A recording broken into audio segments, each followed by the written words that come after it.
മഴ തോരുമുമ്പിയുടെ പുതിയ പ്രമോ വിശേഷത്തിലേക്ക് എല്ലാവർക്കും സ്വാഗതം. അങ്ങനെ വല്യപ്പച്ചൻ പോയതോടെ അലീന ഭയങ്കരമായിട്ട് ഒറ്റപ്പെട്ട പോലെ ആവുന്നു. സ്റ്റാൻലിയോട് സംസാരിക്കാനും തോന്നുന്നില്ല. സ്റ്റാൻലി പപ്പയ്ക്ക് എന്തായാലും സ്നേഹം പ്രകടിപ്പിക്കാൻ അറിയില്ല. അതുകൊണ്ട് തന്നെ ആ ഭാഗത്തേക്ക് തന്നെ അലീന പോയില്ല. എന്തായാലും ബാലചന്ദ്രനെ വിളിച്ച് വിശേഷങ്ങളൊക്കെ പറഞ്ഞപ്പോൾ അലീനയ്ക്ക് ഒരു ആശ്വാസമാണ്. അപ്പോൾ പറയുന്നത് അപ്പോൾ വല്യപ്പച്ചനെ നീ കയ്യിലെടുത്തോന്ന് ചോദിക്കും. പുള്ളിക്കാരൻ എന്നെ ഭയങ്കര ഇഷ്ടമാണ്. എനിക്കും അങ്ങനെ തന്നെയാണ് അറിയും. ഇപ്പോൾ കേണലിൻ്റെ കൂടെയുള്ള കുടിയൊക്കെ നിർത്തി. എന്നോട് സംസാരിക്കുന്ന കുടിയൊന്നും ഇല്ല എന്ന് പറയും. ആഹാ, അപ്പോൾ കേണലിന് നല്ല കുടിയുണ്ടോ എന്ന് ചോദിക്കും. കേണലിന് ഭയങ്കര കുടീന് അച്ചാന്ന് പറയും. എടി മോളെ, കേണലിൻ്റെ ശ്വാസകോശം സ്പോഞ്ച് പോലെയാണ്. ഇപ്പം പിടിച്ചാൽ കിട്ടും. ഇപ്പം വേണമെങ്കിൽ നീ പിടിച്ചോ, നിന്നെക്കൊണ്ട് അത് സാധിക്കുമെടി എന്നിങ്ങനെ ബാലചന്ദ്രൻ പറയുന്നത്.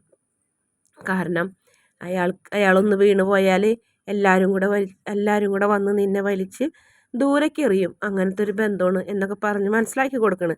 അപ്പോൾ അലീന അതങ്ങനെ തീരുമാനിക്കുന്നു. അപ്പം പപ്പേരെ കൂടി നിർത്താൻ വേണ്ടി അങ്ങനെ അലീന ഭക്ഷണമൊന്നും കഴിക്കാൻ അവർ വിളിക്കുമ്പോൾ അലീന ചെല്ലൊന്നുമില്ല. എന്തായാലും അത് തന്നെയാണ് അലീനയുടെ മനസ്സിലിരിപ്പും. അതായത് നിരാഹാരമൊക്കെ കെടുത്തും സ്റ്റാൻലിനെ നേർവഴിക്ക് കൊണ്ടുവരാനുള്ള തീരുമാനമാണ്. എന്തായാലും ബാലചന്ദ്രൻ പറഞ്ഞ പോലെ സ്റ്റാൻലിക്ക് എന്തെങ്കിലും സംഭവിച്ചിട്ടുണ്ടെങ്കിൽ അലീന വീണ്ടും അനാഥത്തിലേക്ക് പോകും. മാത്രമല്ല ഇപ്പം മറഞ്ഞു നിൽക്കുന്ന ആൾക്കാരൊക്കെ ഒന്ന് നായ്ക്കളെ പേടിച്ചിട്ടും ഒന്ന് സ്റ്റാലിനെ പേടിച്ചിട്ടും ആ ഭാഗത്തേക്ക് വരാത്തത്. അപ്പോൾ എന്തായാലും അയാൾക്ക് എന്തെങ്കിലും സംഭവിച്ചു കഴിഞ്ഞാൽ പിന്നെ അലീനയുടെ കാര്യം കഷ്ടമാണ്.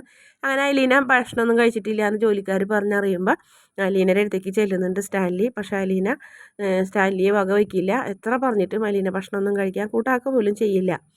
പിന്നീട് ബാലചന്ദ്രനെ കാണിക്കുന്നത് ബാലചന്ദ്രൻ ഭയങ്കര നിരാശയായിട്ടിരിക്കുന്നു. ബാലചന്ദ്രന് വൈജയന്തിയോട് പകരം വീട്ടണം എന്നുണ്ട്. പക്ഷേ കുട്ടികളെ അവസ്ഥ ആലോചിച്ച് അവരെല്ലാവരും കുടുംബം മൊത്തത്തിൽ തകർന്നു പോകുമല്ലോ എന്ന് ആലോചിച്ചിട്ട് ഇങ്ങനെ ക്ഷമിച്ചിങ്ങനെ കിടക്കുന്ന ബാലചന്ദ്രനെ കാണിക്കുന്നത്. വീഡിയോ ഇഷ്ടപ്പെട്ടാൽ ചാനൽ ഒന്ന് സബ്സ്ക്രൈബ് ചെയ്ത് സപ്പോർട്ട് ചെയ്യണേ.